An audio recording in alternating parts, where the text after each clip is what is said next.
What is happening, YouTube? An NBA trade just happened today, and John Collins just got traded to the Utah Jazz for basically just a second round pick and then Rudy Gay. Um, a lot of people said the Utah Jazz just dramatically won the trade, and I could see reasonings why. But first, I'm gonna just talk about the pros on both sides.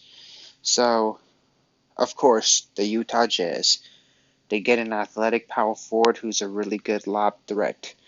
He brings the athleticism. He's 25, 26 years old, so not too old. He's still like probably about to hit his prime, like 28 to 31. That's when people say, "Oh, that's like supposedly a lot of players' peak of their career."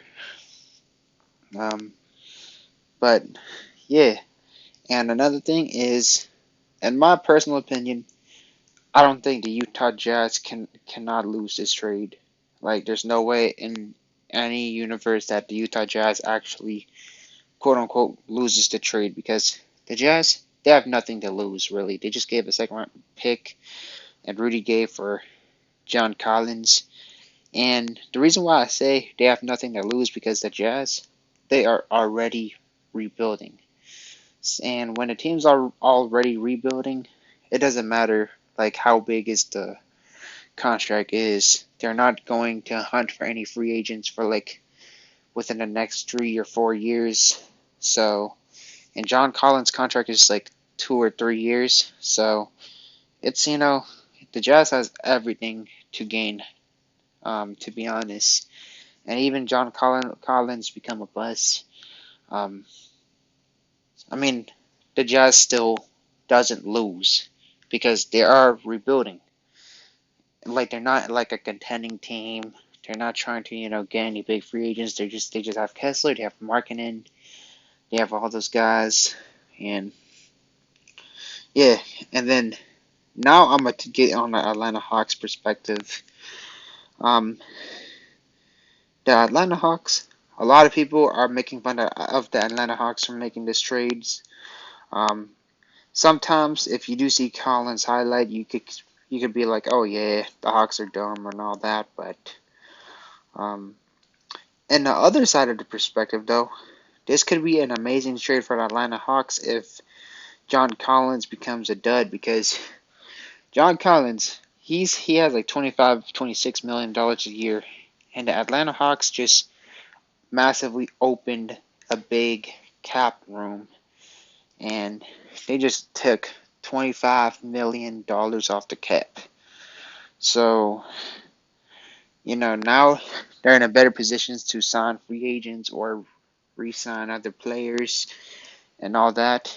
So, in my opinion, this could be a wild card trade for the Atlanta Hawks because it could either become a terrible trade if John Collins turns to a stud, or it could be a very good trade if John Collins just fails to produce.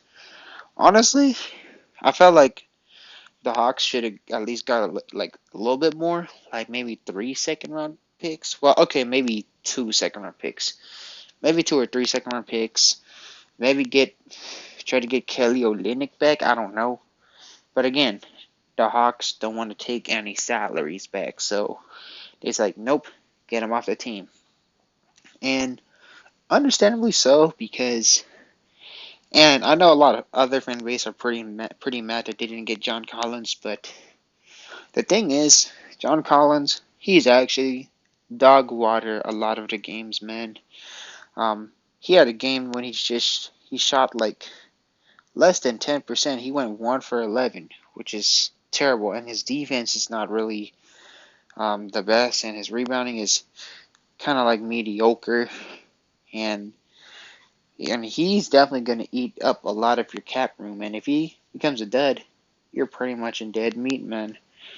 And so that's probably like the reason why the Hawks they seemingly got a low return, but in reality, this could become a good trade for the Atlanta Hawks. So So my verdict of this trade is this could either be a a win-win, or the Hawks loses this trade and then the Jazz obviously gets the fruits of John Collins if he actually turns up and has a breakout year, or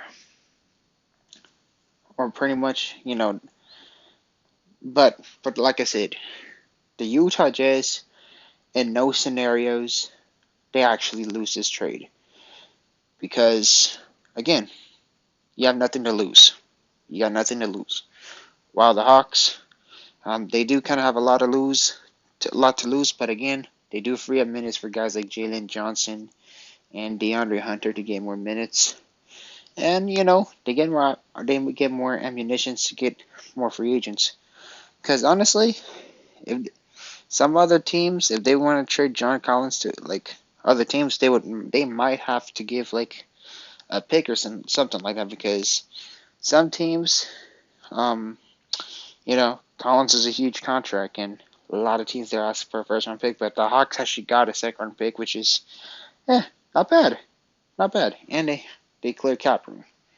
But anyways, let me know what you think about the John Collins trade. Do you think, obviously, the Hawks got robbed, or you think, oh yeah, this is actually not as bad as what people are making it for the Atlanta Hawks?